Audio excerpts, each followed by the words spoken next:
presentando al doctor Eduardo Vilchis Chaparro en su ponencia titulada ¿Cómo preparar una clase? Hola, buenos días. Una disculpa por el retraso. La conectividad de mi computadora es prácticamente nula. Pero bueno, aquí estamos agradeciendo a Sume 21 la oportunidad de platicar un momentito. Cuando me comentaron qué tema dar, me pareció algo bastante pertinente. Y tras una revisión, también hacer bosquejos de la experiencia, de los poquitos años que llevamos en esto. Hay muchas formas de tratar de entender cómo dar una clase. Nosotros debemos, creo que es importante siempre analizar un contexto, y el contexto es importante en el sentido de saber que tenemos que determinar con quién estamos, a quién le vamos a dar la participación, qué recursos tenemos, cuál es el auditorio y muchas cosas que vamos a tomar en cuenta, y sobre todo también aspectos visuales y técnicos que pocas veces nos enseñan porque básicamente nos han enseñado a que prepara una clase. Ah, sí, claro, ¿de qué tema? Y cada quien lo hace como cree, como puede, y no sabe que existen diferentes elementos técnicos y sobre todo que existen muchos elementos en el sentido práctico y reglas que debemos seguir. Y es lo que voy a tratar de hablar durante esta hora para no aburrirlos mucho. Y bueno, también sobre todo muchas cosas que no se dicen en los textos de manera explícita, que es algo valioso e importante. Primero, entender que nuestra labor docente como personal de la salud es algo muy difícil. Entender que no cualquiera debe decir, ay, da una clase o una clasecita. Creo que es importante que nosotros nos demos la importancia y el lugar que tenemos en nuestro trabajo y en nuestras actividades. De entrada, porque, insisto, uno de los actos más complicados de llevar a cabo, y lo mencionan no solamente educadores, pedagogos, sino hasta incluso psicoterapeutas, mencionan, hay tres cosas imposibles: una, gobernar; otra, psicoanalizar; y otra, educar. Entonces, nuestra labor como educadores, como formadores, como personas que vamos a exponer algún material para enseñar, y eso tiene una controversia bastante importante que voy a hablar en un ratito, no es nada fácil.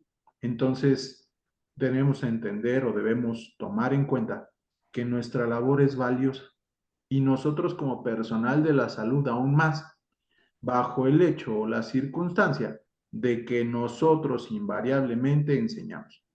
Yo no soy docente, yo no soy profesor de la UNAM, yo no soy profesor de donde quieras. Tienes gente que te ve, tienes gente que te escucha, tienes pacientes, tienes toda una serie de oportunidades educativas, didácticas, pedagógicas que uno no debe desaprovechar. Por lo tanto, debemos ser responsables en ese proceso. Y bueno, a manera de introducción, creo que es importante mencionar, y digo, me adelanté un poco, que nuestra labor profesional, no solo ella, sino también personal, tenemos que transmitir información. La forma más común es la oral; sin embargo, tenemos otras formas de comunicarlo, como es lo escrito. Ay, qué linda voz. Este, y entendemos que nosotros debemos ser capaces o tener las competencias para poder transmitir esta información, porque lo que decimos es importante, es valioso.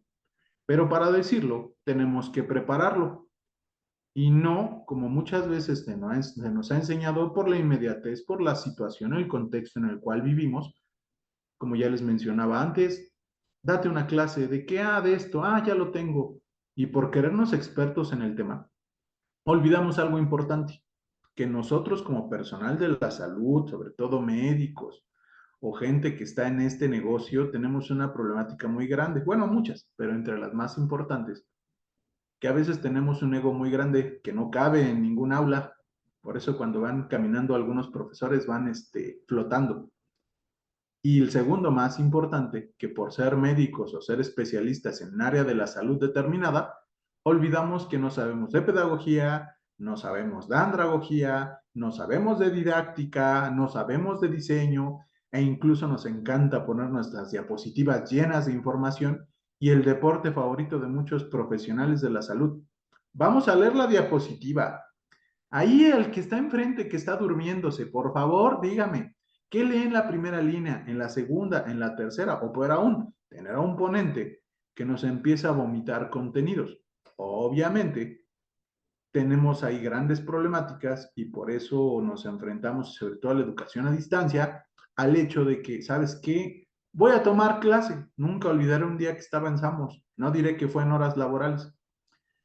Y de repente en una mesa estaba un celular conectado, sobre todo en la pandemia, y de repente toma el celular y le dice a la mesa donde está, silencio, silencio, me toca participar. Prende el micrófono y le dice, estoy de acuerdo con lo que dice el ponente. Cierra el micrófono, sigan haciendo ruido. Entonces, más allá de continuar con esto, y perdón, me suelo adelantar a muchas cosas que voy a decir más adelante en las diapositivas, pero así es mi mente. Nos enfrentamos a un hecho importante, cultural, podría decir yo, que estamos acostumbrados a que el profesor nos dé lo que tenemos que saber, no pocas veces, y eso va a venir en el examen, y ahí tienes gente apuntando cosas. Es que eso viene en el examen, es que siempre lo pregunta, es que eso es importante. ¿Por qué eso es importante? ¿Quién determinó que lo importante sea importante? Depende de muchas situaciones. Y entonces, olvidamos el papel fundamental del educando, que es la construcción de su conocimiento. Por lo tanto, lo único que quiero que aprendan de esta exposición, si lo demás lo olvidas, si estás viendo una película que esté excelente o como yo que quiero irse a las 12 al estadio de CU a ver el fútbol americano, el Pumas contra Águilas Blancas, lo único que yo quiero que se te quede en tu memoria es que nosotros somos facilitadores en la construcción del conocimiento. No estoy diciendo la palabra responsables, o los que van a hacer que se construya el conocimiento. No, eso depende de la persona. Por lo tanto, si tú estás viendo una serie, estás viendo Sabadazo o algún programa más interesante de lo que yo estoy hablando, me parece maravilloso. Aprovecha esa oportunidad. Pero si estamos aquí o ante cualquier oportunidad docente, no olvides que tú eres el responsable de lo que te digan. Y por ende, nosotros debemos entender que la educación a distancia, mucha gente dice, no, es que está mal. No, no es que esté mal. Depende de la persona a la cual esté llevada o a la cual le llegue esa información. Porque esto mismo que te estoy platicando pasa en un escenario en vivo. ¿Todo el mundo entendió? Sí. Levante la mano, ¿quién tiene dudas? Nadie. Y entonces, lo mismo que yo estoy perdido en mi teléfono, viendo la televisión o presencialmente, pasa en línea. Por lo cual, vuelvo a decirlo, nosotros como alumnos somos los responsables. ¿Y al profesor qué le toca? Lo siguiente que les voy a mencionar. El profesor es el que lleva el peso fundamental de la acción formativa, y no por lo que te dice, sino por lo que hace, por los tips o la forma en la cual te da la información. Y porque también de manera casi por idiosincrasia, pensamos que el profesor tiene todas las respuestas, pero no es cierto. El profesor no tiene todas las respuestas. Te puede facilitar los métodos. Por ende, el profesor debe utilizar material didáctico, métodos, técnicas y demás elementos que están en la pedagogía y que vamos a hablar un poquito de ellos. Obviamente no voy a profundizar porque se tendría que hablar de un módulo completo para eso, pero sí te voy a dar cosas muy puntuales para que las tengas en cuenta. Pero a pesar de toda esta tecnocracia que a veces ocurre, en donde ya tengo mi planeación, me estoy adelantando, ya tengo mis momentos didácticos, te lo voy a mencionar para qué sirve. Todo eso, si no tenemos a alguien que quiere enseñar de manera apasionada, que le guste realmente enseñar y que no nos diga algunas frases que he oído en algunas instituciones de trabajo, como que me pagan como que trabajo, o te doy clase porque a ver qué me van a dar, o a ver quién me va a pagar, o por el hecho, o por a veces intereses mezquinos. Lo más importante, y si me preguntara alguien un consejo que no doy, sí, claro, cuéntenos bien. Sí, eso. Sí, claro, por supuesto. Ay, perdón, estoy yendo conversaciones ajenas, una disculpa.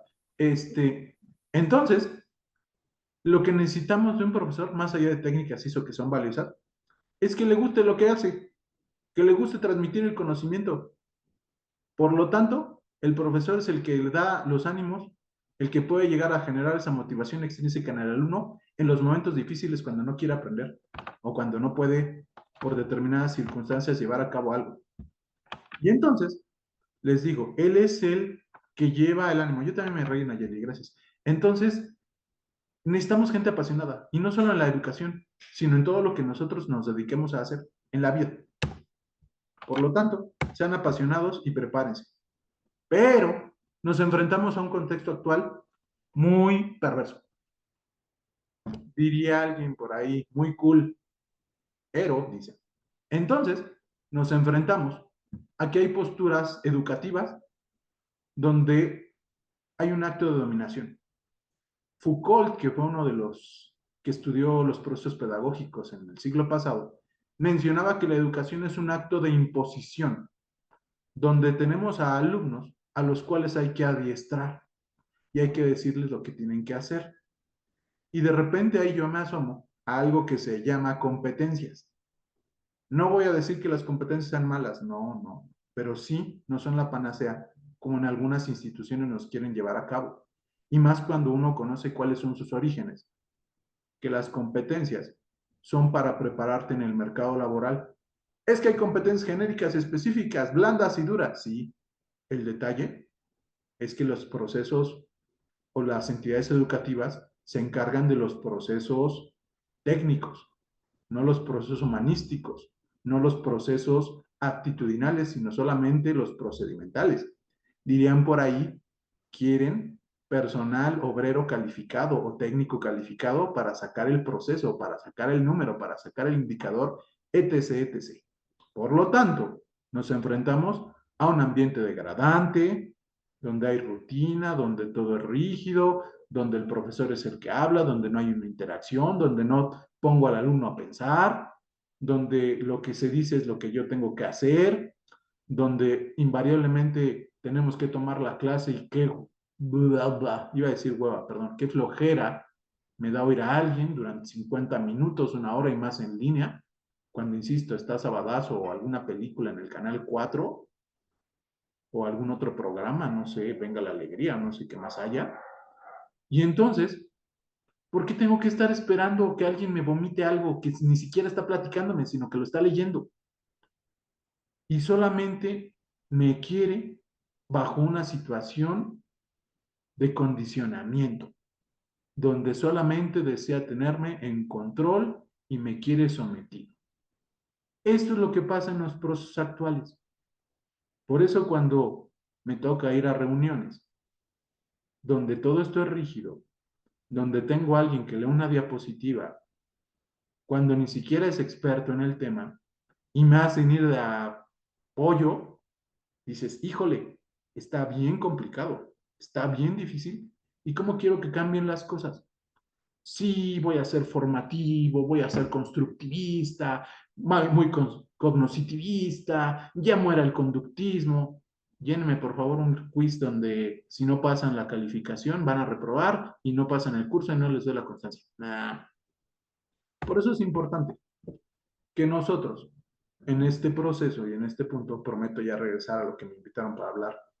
Porque digo, podríamos hablar de constructivismo, podríamos hablar de interés de educación, pero va. No te pierdas, Eduardo Vilchis, calma. Tenemos que hablar un poquito de técnicas didácticas. Básicamente son 4. ¿Cuáles son?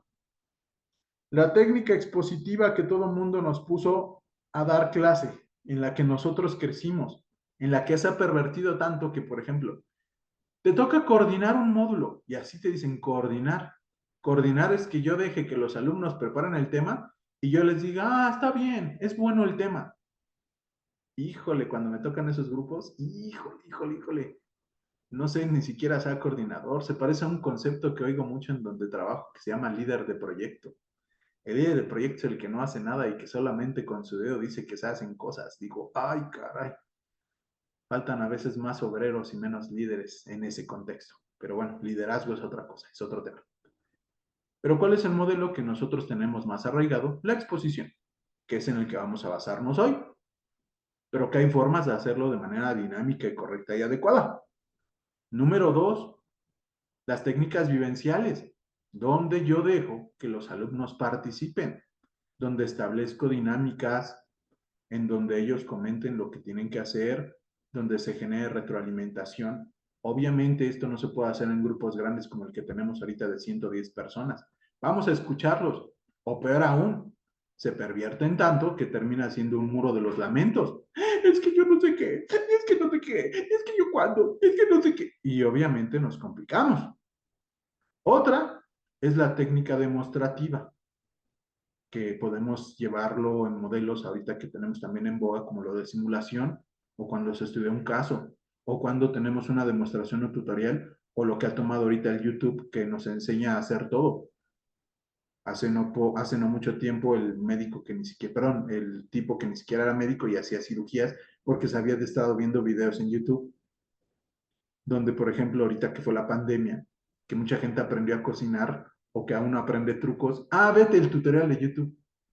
Hace poco que llevé mi coche al mecánico, que no sabíamos cómo hacer algo, métete a YouTube para ver cómo se hace tal cosa, una programación de la computadora. Tac, tac, tac. Ahí viene y sale. Obviamente es otra forma de aprender. Y la número 4 es la técnica autoadministrada. ¿Qué es esto? Donde yo regulo el conocimiento, los cursos a distancia. Una técnica maravillosa, pero que conlleva un problema. Yo soy auténticamente el responsable, yo decido a qué hora veo el contenido, si lo veo o no lo veo, si hago mi tarea y la bajo en el rincón del vago o la bajo en otros apps que hacen ya la tarea o le pongo inteligencia artificial, chat GPT y demás, donde me diga lo que tengo que hacer. ¡Ah! Y los profesores, por supuesto, nos asustamos. Es que ya saben que van a hacer la tarea, en 5 minutos les hacen los resúmenes. Eso no importa. Lo que tiene que cambiar es tu técnica didáctica. Ya no les tienes que pedir el resumen. Que lo hagan, qué bueno, para que les sirva de método de repaso o que la inteligencia artificial resuma mucha información y les dé las ideas principales. Tendrás que evaluar o tendrás que verificar el conocimiento de otras formas. Está bien el aprendizaje conceptual. Quiero el aprendizaje procedimental. Todo esto que está y que me escribió, expóngalo, hágalo. Lo que hacían algunos maestros, llegaban. Vilchis, date la clase de tal, ciclo de Krebs. Lo estudiaste, ¿no? Ahí está, dalo. Obviamente no por quitarte el trabajo, sino como una forma de demostrar si realmente lo que leyó lo sabe. Y ahí tú, por más inteligencia artificial, diría un maestro mío, que si te apagan el foco de adentro, pues ya valiste. Si se apagan los focos de afuera, solo lo cambias. Pero el de adentro, aguas. Y bueno, centrándonos para lo que me invitaron a mí. Toda presentación, toda clase que se dé de manera de conferencia para dar una clase requiere o necesitamos 4 etapas. Número 1, tenemos que conocer la estructura de la presentación. ¿A quién se la voy a dar? ¿Va a ser en línea o va a ser a distancia? Tengo que prepararla. ¿Qué contenidos tiene? Tengo que diseñar diapositivas y en el momento de hoy que tengo que presentarla. Teniendo esas 4 etapas, yo puedo definir algunas cosas. Y también debo conocer algo que se denomina fases de la exposición. Tengo que determinar cuánto le doy de introducción, desarrollo y cierre. Primero la introducción es despertar el interés, captar la atención.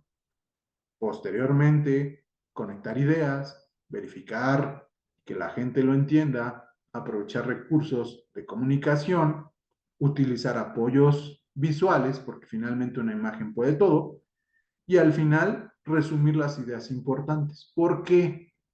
Ciclo de comunicación. Lo que más yo te diga y hable, bla, bla, bla, bla, bla, bla, bla, bla, se te va a quedar un 15%.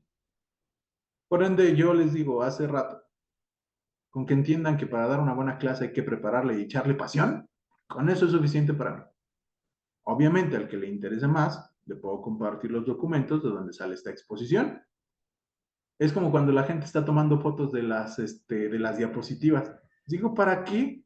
No, es que las voy a repasar. Hay un estudio que leí hace un tiempo, donde el 85% de las personas que le toman fotos a las presentaciones, a las fotos, a lo que sea, no la revisa con un fin de aprendizaje. Entonces, tampoco tiene mucho sentido que apunten o que le tomen fotos y demás. Pero sí debemos nosotros, como expositores, entender que existen estos pasos de introducción, desarrollo y cierre.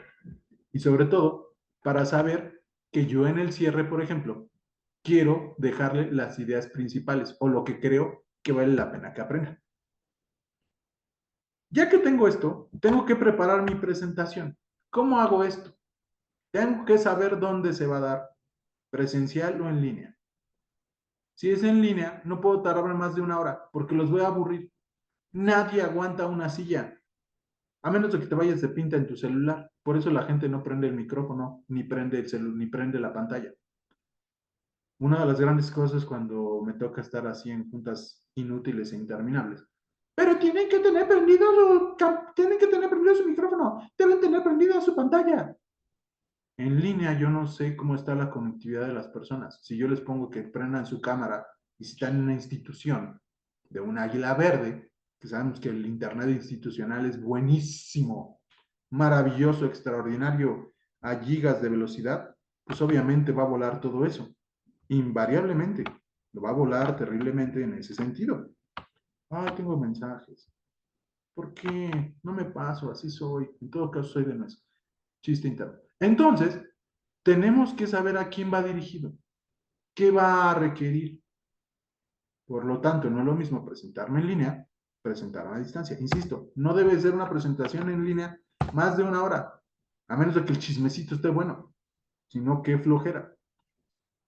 ¿Qué otras cosas debo saber? La iluminación. Es importante también que si estoy a distancia, deben ser fondos oscuros. Si estoy en un auditorio con pared clara, tiene que ser el fondo oscuro. Si estoy en un fondo oscuro, con el riesgo de que mi auditorio se duerma y que ande con un bastón picándole a la gente, tengo que tener una presentación de origen claro. Tengo que saber distribuir o cómo se distribuye el espacio. ¿Quiénes están enfrente? ¿Quiénes están en medio? ¿Quiénes están atrás? También interaccionar con ellos. Conocer cuál es su capacidad, si pueden hablar, no pueden hablar. Los de adelante son los que son de menor jerarquía o los que son los meros meros. Yo tengo que saber eso y también saber el tono del tipo de reunión que voy a tener, porque invariablemente no sé a qué escenario o debería saber yo a qué gracias, a qué escenario me voy a enfrentar.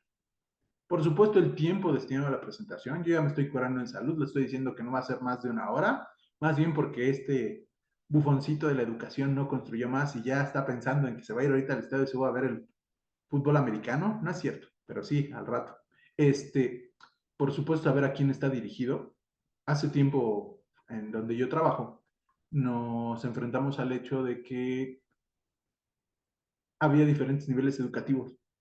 ¿A qué nivel le van a dar la información y demás? Pues tienes que conocer a tu auditorio y tienes que saber bajo qué construcción, bajo qué circunstancias tú debes hablar. Y les reitero, uno de los consejos en ese sentido es que busquen qué tienen en común todas las áreas. Finalmente, si trabajamos como a mí me gusta llamarle, en el liste verde, porque todas las cosas que estoy platicando y que voy a platicar no pasan en el IMSS, pasan en el liste verde, entonces tienes que saber que hay temas en común que a todos nos ocurre y nos pasa en el liste verde. Entonces, si pasa en el liste verde, a lo mejor lo único que cambia la perspectiva, pero el hecho es el mismo. Pero bueno, eso es otra circunstancia. Algo importante, la estructura de las diapositivas.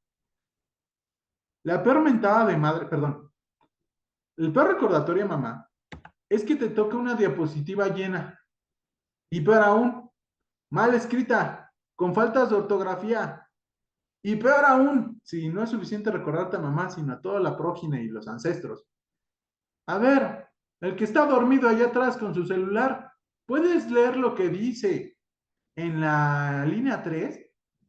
Y tú, lee la línea 4 y así vamos como haciendo un oratorio, dices, híjole, está cañón. No olvidemos, y bueno, aquí lo pongo y se les va a otorgar el material, se los hago mandar con Nayeli, de cómo deben hacer esta, es una sugerencia, no significa que sí deba hacer. Deben buscarse breves, creativos y concretos. Y sobre todo de lo que decimos en las diapositivas, ni siquiera estarlo leyendo. Solo son una guía para nosotros, para que te acuerdes de ideas. Esto a mí no me gusta tanto porque de repente yo empiezo a disparar muchas ideas y ya me adelanté 3, 4 diapositivas. Pero bueno, esta es la parte técnica. Incluso como ven, y ya lo pueden revisar, a qué tamaño debe ser el título, colores y demás. Pero ¿qué necesita llevar la presentación? Tema, autor y asignatura. A mí, a Eduardo Vilchis, solo le gusta poner el tema y poner que es de él. Y ni siquiera me gusta ponerle mis títulos nobiliarios, porque los títulos nobiliarios no sirven para nada.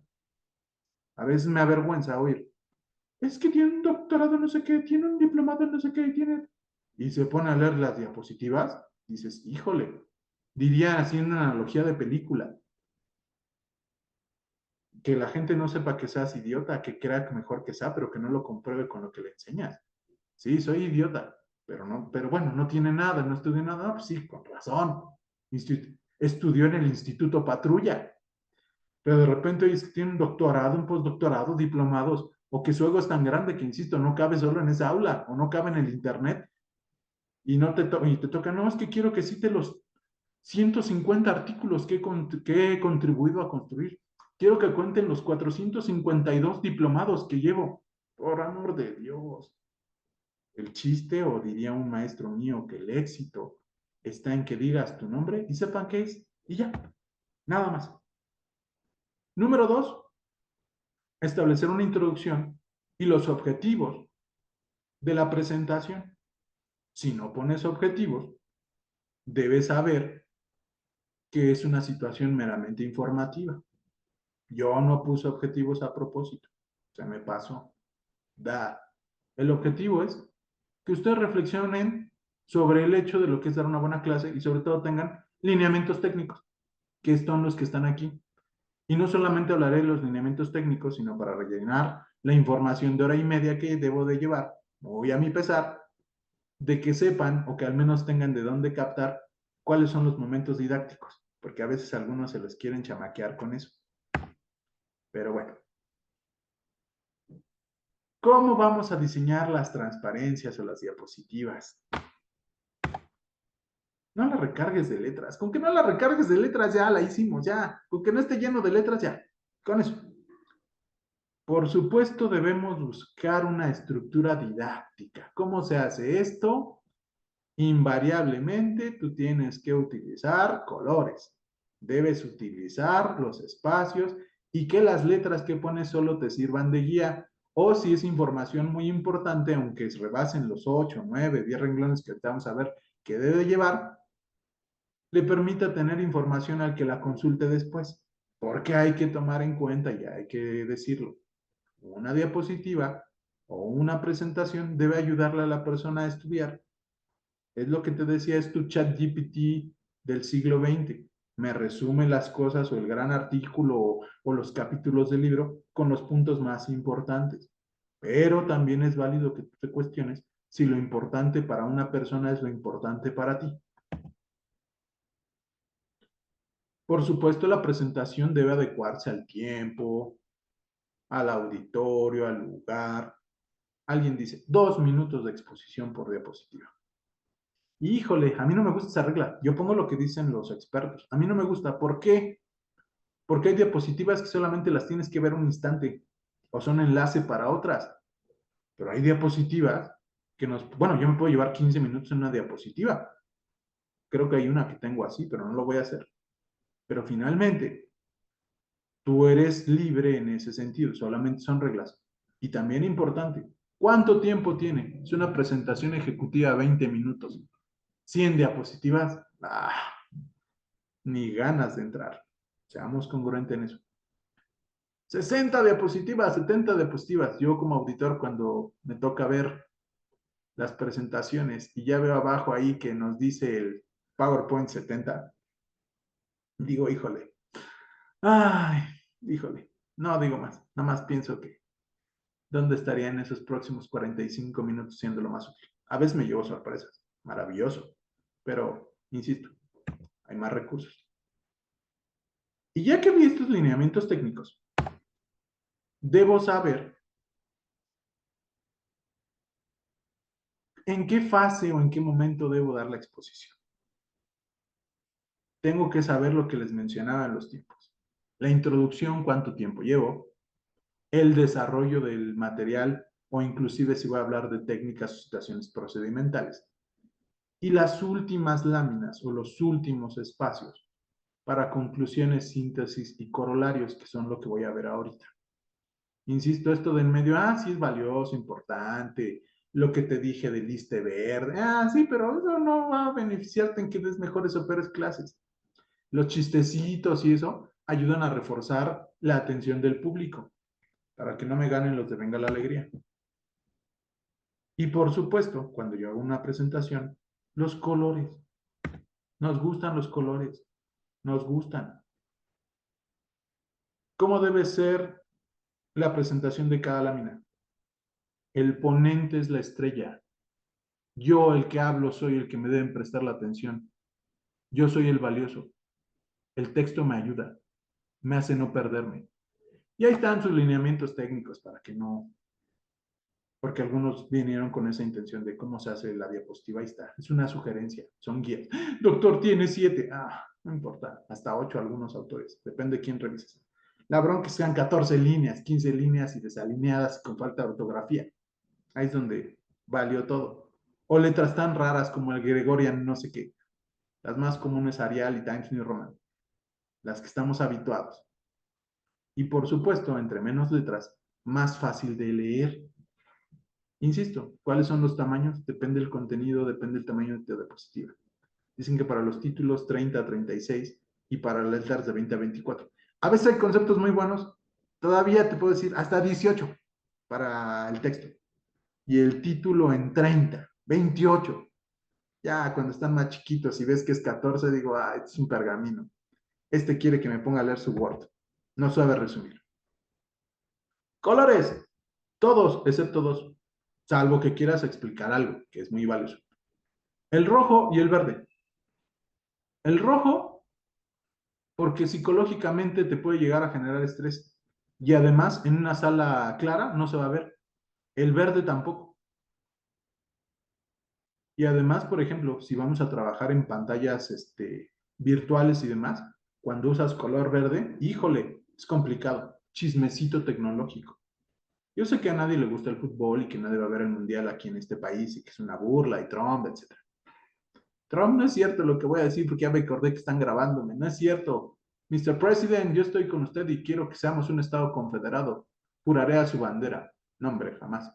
Entonces, aunque si nos quita la NFL tal vez me pueda coaccionar, pero bueno, regreso. La selección nacional de este país jugaba de verde. Si alguien analiza o ve el fútbol o acompaña a alguien que ve el fútbol, vea la revisión de los últimos 20, 30, 50 partidos, ¿cuántas veces ha jugado la selección nacional de verde? Encontrará que muy pocas. ¿Por qué? Porque gracias al streaming, gracias a los tipos de transmisiones que tenemos, el color verde se puede llegar a perder o puede ser difícil para transmitir bajo las cuestiones de tecnología. Por eso, muchos equipos les quitan ese color. Esto se subsana porque muchas playeras en otros países, sobre todo en clubes, dirán, ¿y por qué juegan de verde tal, tal? Porque tienen publicidad. Y como tienen publicidad, pues no es ese verde completo, a diferencia de una selección que no puede tener patrocinio, y entonces le puede dar ahora sí que una pauta para que tecnológicamente no sea tan difícil transmitirlos, y sobre todo distinguirlos cuando lo está viendo el que transmite o el que está haciendo la crónica de. Entonces, digamos que tengamos cuidado con esos dos colores. Diseño de fondo. Claro, si vamos a un escenario, que apaguen la luz. Y si va a estar prendida la luz, que sea un fondo oscuro, gris, negro, azul fuerte. Y por supuesto, cuando está en línea, no hay tanto problema en eso. Un buen contraste es como aquí les presento, tonos claros, tonos oscuros. Los tonos oscuros para las cosas que son más importantes. Perdón, menos importantes. Los que son más claros con las letras negras es lo más importante. Como ven, yo quiero que sepan que el diseño debe ser consistente, el fondo es consistente. Y por supuesto, lo que está en gris, en el fondo gris con las letras blancas, son cuestiones más técnicas para que ustedes lo tengan. Nada más. Y apoyos visuales. ¿Necesarios? Sí, por supuesto. Vuelvo a reiterar. Una imagen dice más que 1000 palabras. Y por supuesto, estas imágenes nos pueden ayudar. Claro, tú debes conocer la imagen, tú debes saber de qué se trata. De repente, cuando me toca revisar exámenes o presentaciones de examen profesional o que me toca ver informes. A ver, explícame lo que dice la imagen. No saben de dónde viene. La imagen es muy poderosa, maravillosa, pero si la vas a poner, explícamela. Y no solamente lo que dice la imagen, sino lo que hay detrás o lo que tiene contextualizándola. Por ende, estas deben tener una buena calidad, sobre todo deben ser autoexplicativas. Yo al ver la imagen, entendí todo, lo comprendí. Lo que yo quiero enseñar, deben decirme la imagen lo que quiero mostrar, sin duda alguna. Por eso seamos cautos en eso. Gráficas, bien importante. Cuestión técnica, no más de 2 por diapositiva. De repente me ponen 3, 4. Le digo, ¿qué? ¿Te están cobrando las diapositivas? PowerPoint está cobrando o Canvas, o todas las tecnologías para hacer presentaciones que ya todo el mundo hace. Eso es otro gran tema, maravilloso. Que ya nada más le da uno clic y hace las cosas por uno. No más de 2 gráficas, que sean de un buen tamaño, utilicen toda la diapositiva, es importante. No se cobra por metro como las casas o los departamentos. Usen todo. Eso es decir, ¿es gratis? No, nada es gratis, pero no le están cobrando de manera directa por el contenido. Como les dije, autoexplicativas, legibles, ordenadas, con colores sencillos, que sean fáciles de comprender y con textos adecuados. Insisto, se les va a dejar la presentación, si me lo permiten, para que ustedes vean estas a situaciones técnicas. Y las tablas y cuadros. Debe citarse la procedencia. Debe decirse de quién dio esa información. Si las construyes tú, le pones construcción propia o le pones tu nombre. Elaboré yo, la copié de tal, pero no, le ponen que de dónde viene o ustedes la hicieron, porque también es válido darle un sentido a su trabajo, sin ninguna duda. Y sobre todo, que abarque una buena cantidad de la diapositiva. No pongan más de 2 tablas.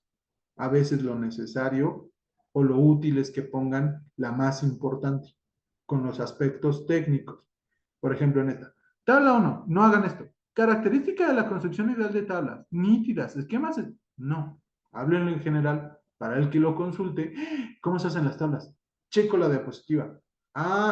Necesita imagen nítida, esquema sencillo, aspecto importante, frases cortas. ¿Por qué? Porque así obligo a las personas a 2 cosas. A que no solamente lo que memorizaron de lo que les dije, porque insisto, memorizaron los chismecitos y a lo mejor lo más importante, pero no las cuestiones técnicas. Las cuestiones técnicas las vas a analizar cuando revises el material de nuevo, ya sea impreso o sea que te manden la diapositiva. Pero revísenlas. Y bueno, las imágenes claras, bien contrastadas. Si son claras, no les pongas un fondo claro, sino oscuro. Y busca también importante lo de los derechos de autor. En Internet hay un problema. Finalmente, muchas veces el Internet es una selva. No van a pasarte nada, no te van a meter a la cárcel, pero bueno, es una cuestión de labor personal. Pero insisto, que la imagen o la tabla que vas a poner te aporte algo. Se ven muy padres, pero si no aporta nada, si no te dice nada o pones una imagen y no te ayuda, quítala.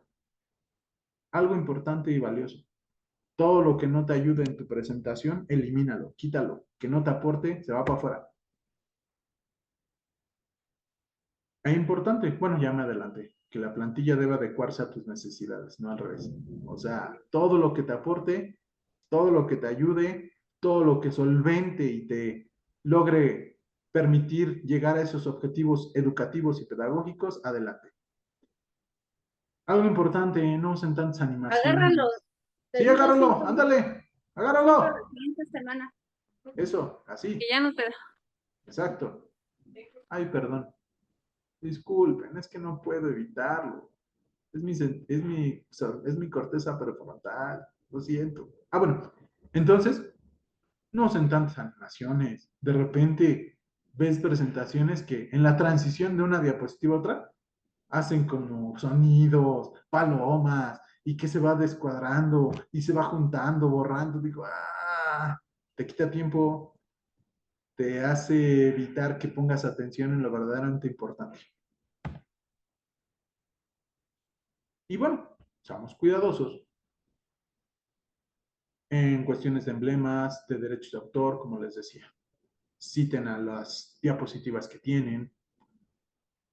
Lo de los videos, algunos los ponen ahí en su presentación, sí están bien, pero si no sabes hacerlo, si no sabes insertarlo, mejor ponlo aparte. ¿Saben qué? Me va a salir de la diapositiva y voy a poner el video directamente a YouTube, porque a veces, o incluso bájalo de YouTube, hay formas, tutoriales de cómo bajar un video de YouTube si es necesario para que lo presentes tú y no dependas del internet. Porque a veces muchos dicen, el internet, sí, es un video, no tenemos internet. En el liste verde a veces ni hay sanitas. ¿Cómo quieres que haya conexión a internet Wi-Fi o está bloqueado? Baja tu video sin problema alguno. Insisto, todas las cuestiones que sean útiles para ti, que te aporten y no te metan en un problema, úsalas. Si te estorban, no te gustas, no te sientes cómodo, quítalo, vuélalo. Y bueno, vamos con otros tips necesarios e importantes. Tienes que conocer tu secuencia didáctica. Esto es muy técnico. Lo único que quiero que sepas es que existe y que toda presentación tiene un inicio, un desarrollo y unas conclusiones. Evidentemente, yo en un principio de una plática, sobre todo presencial, donde tengo interacción con el público, tengo que ver qué conocen del tema, a partir de contar una historia, una anécdota o un hecho, un caso clínico en lo que te dediques, generar una motivación o interés por aprender y también decir en los objetivos o qué quiero que aprendan. En esta presentación sirve para esto.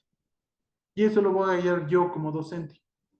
¿Cómo lo puedo hacer? Preguntas guías, lluvia de ideas, preguntas exploratorias, preguntarle a un auditorio, ¿qué opina de esto? ¿Qué sabe de esto? ¿Qué tal? Obviamente esto se hace en grupos presenciales. ¿Cómo se subsana en presentaciones tipo conferencia? De esta forma, puedes hacer un quiz, puedes hacer un Kahoot, muchas cosas.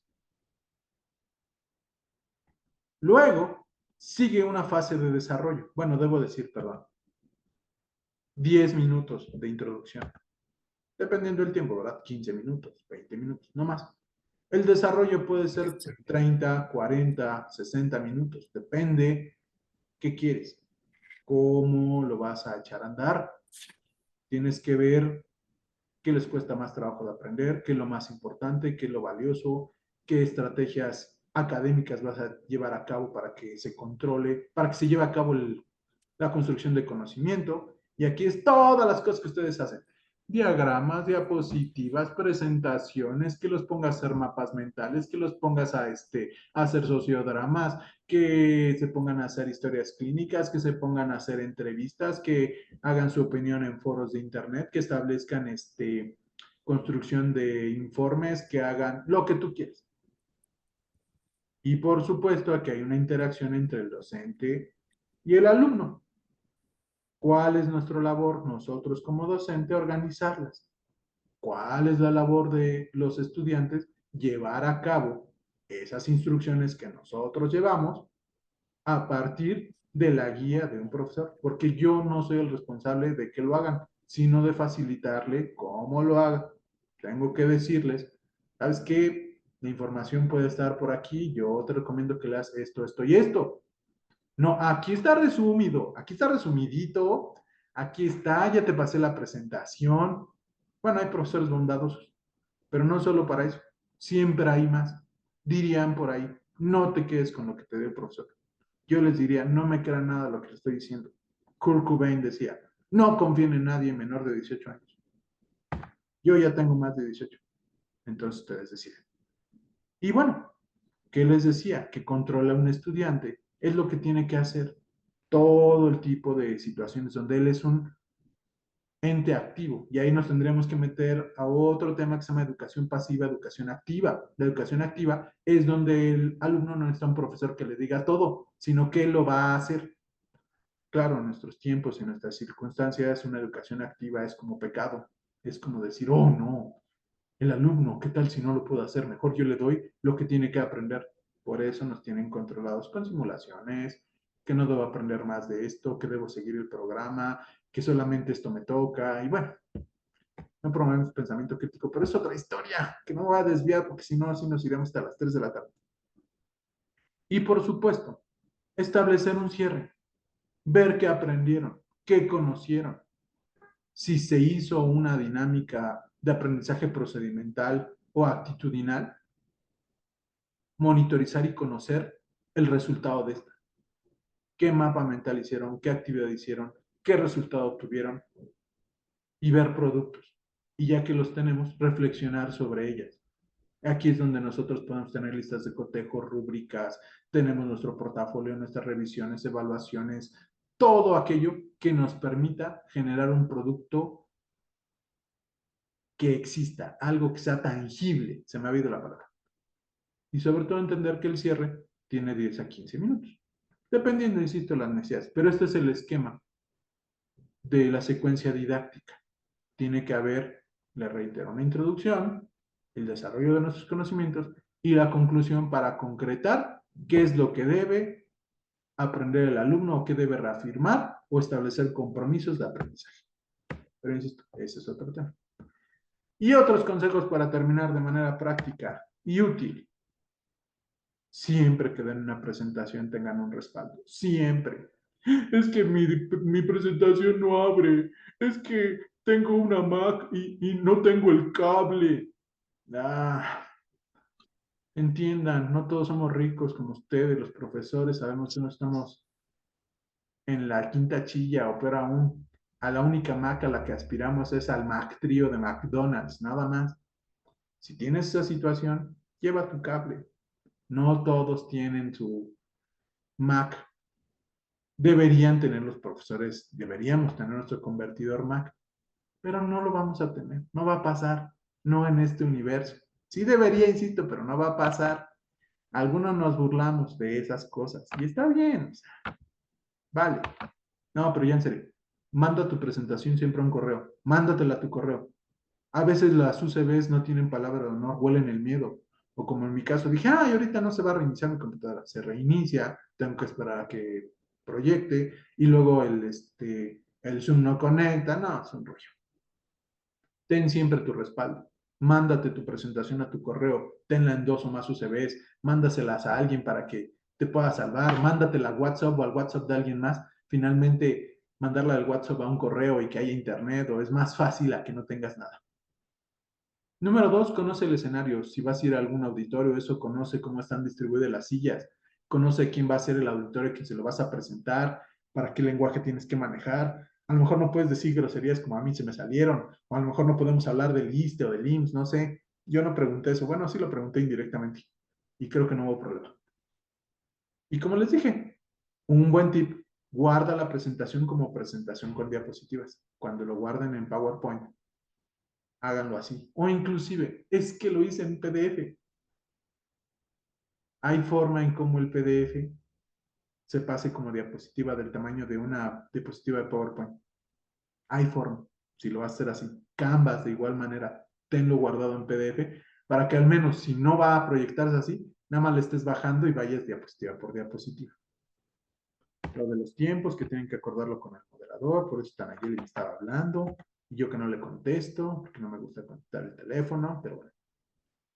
Broncas personales. Número 2. Bueno, muchos puntos. Otro. Cuando den una presentación, busquen muchas palabras.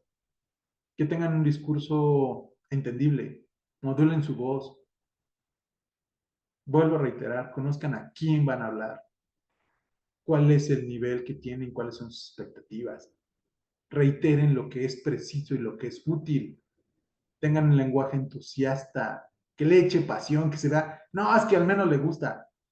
No sé si tenga que leer o lo que me haya dicho es cierto, pero está padre. Cuenta bien el cuento. Usen metáforas, anécdotas, ironías, humor. Siempre hay forma de ser irónico, siempre. Séanlo así. Es un buen consejo. Y por supuesto el paralenguaje, el movimiento corporal, la proxemia, la apariencia física. Si van a dar una clase, que parezcan docentes. Bueno, es que yo tengo broncas con los que están usando pijama quirúrgica todo el tiempo. No quiero pensar en qué foco infeccioso están, pero bueno, esa es bronca mía, la de ustedes. La proxemia, ¿qué es, doctor? La proxemia es la distancia que dejas entre tu auditorio y tú. Hay gente que les gusta el atril y esconderse. A mí cuando doy una clase, eso es lo que menos me gusta, estar atrás de un atril. Les digo, no, yo no puedo, me bajo. Aunque no tenga que usar micrófono, pero es una situación personal. Conozcan todo eso también. Lo que les reiteraba, utilicen los recursos educativos, tecnológicos, audiovisuales, con un fin determinado, para algo que les sea útil. Preparen sus recursos audiovisuales con suficiente anticipación. Eduardo Vilchis, revisa un día antes, en la noche del viernes, que tu computadora no se vaya a reiniciar para que no entres tarde. Y préndela al 10 para las 11 si sabes que va a tardar, o que si es como un coche viejo tu computadora, que tarda en calentarse, que parece megamente calentando, sí, casi mi computadora, una disculpa. Por supuesto, muestren sus recursos hasta que sea necesario, no se adelanten. Sí, Eduardo Vilchis, debería seguir tus consejos. Por supuesto, háblenle al alumno, no al recurso. No se oculten en la presentación, volteen a ver a su auditorio, interaccionen con ellos. Por eso alguien les habla cuando abren un micrófono, empieza a hablar sobre eso. No es cierto, no hagan eso, es una falta de respeto que no merece ningún tipo de promoción. Pero qué divertido es. Por supuesto, utilicen cosas que puedan ser vistas por todos, manejen colores correctos. No lean, explíquenlo, platíquenlo, nárrenlo. Menos palabras, menos letras, más palabras, más imágenes. Y bueno, con eso concluyo. Uno de los consejos o de las cuestiones más importantes para ser docente y dar una buena clase es ser autocríticos. Decir cuáles son nuestros errores, ventajas, desventajas, ensayar y todo eso.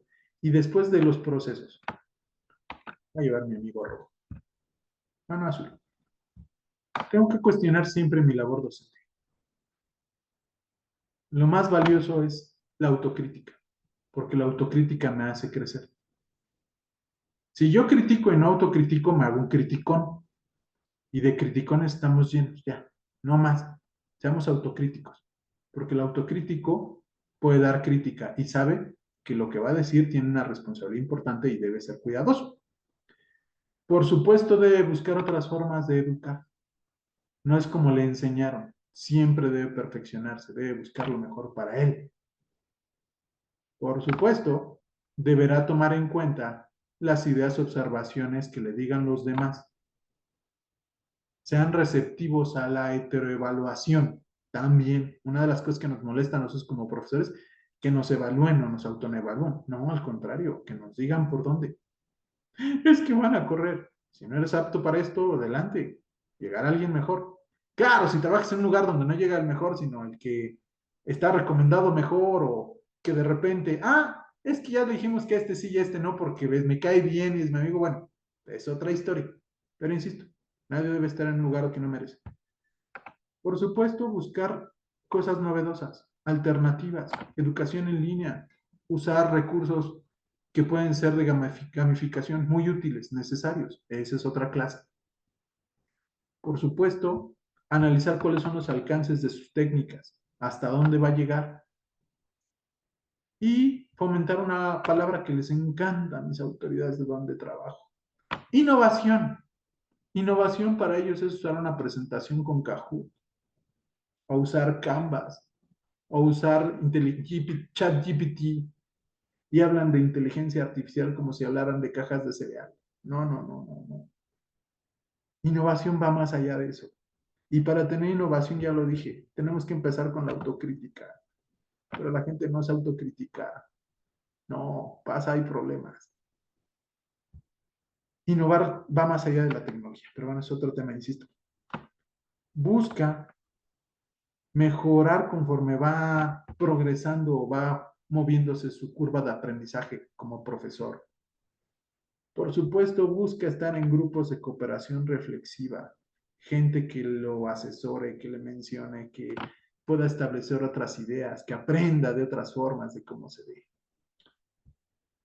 Y entonces entra una nueva dinámica de nueva autocrítica, porque esto es constante.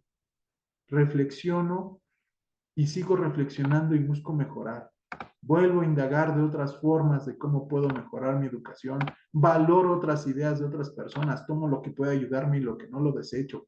Por supuesto, veo los alcances dependiendo del momento histórico, cultural y los recursos que se tengan. Busco de nueva cuenta la innovación y vuelvo a persuadir el cambio y así lo sigo haciendo.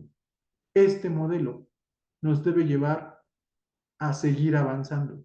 Un profesor debe seguir creando, innovando.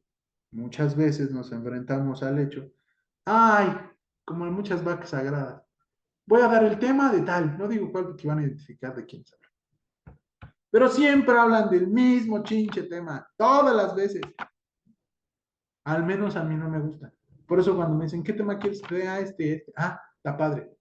Pero cuando es el mismo tema, ¿y qué lo puedes dar, porque se vale, experto en el tema de, pero búscale más cosas, busca mejorar, dale una innovación para entrar en este proceso, porque necesitamos una docencia reflexiva, no una docencia que sea reiterativa o incluso peor, reactiva.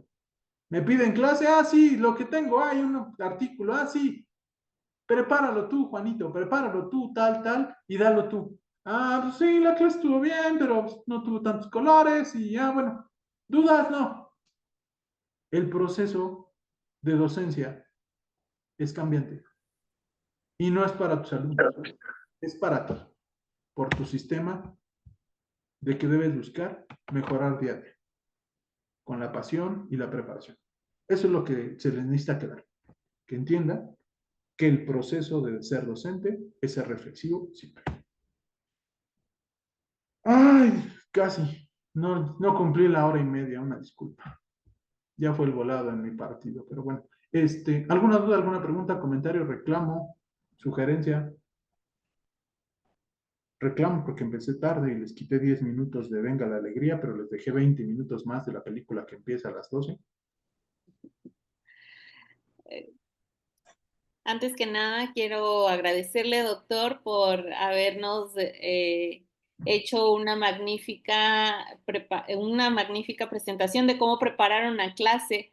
La verdad es que la enseñanza, pues sí, tiene que ser efectiva, tiene que ser dinámica y significativa, así como usted nos está compartiendo en esta presentación. Se ve el esfuerzo, la pasión que usted despierta en la docencia y despierta a nosotros que somos docentes, porque de este lado nosotros nos llevamos estas herramientas, ¿verdad?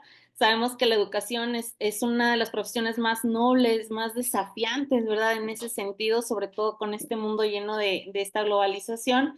Y entonces, bueno, esto demuestra que, bueno, que podemos mejorar continuamente. Muchos de los que estamos en este colegio somos docentes y, bueno, en ese sentido, pues le agradecemos muchísimo, doctor.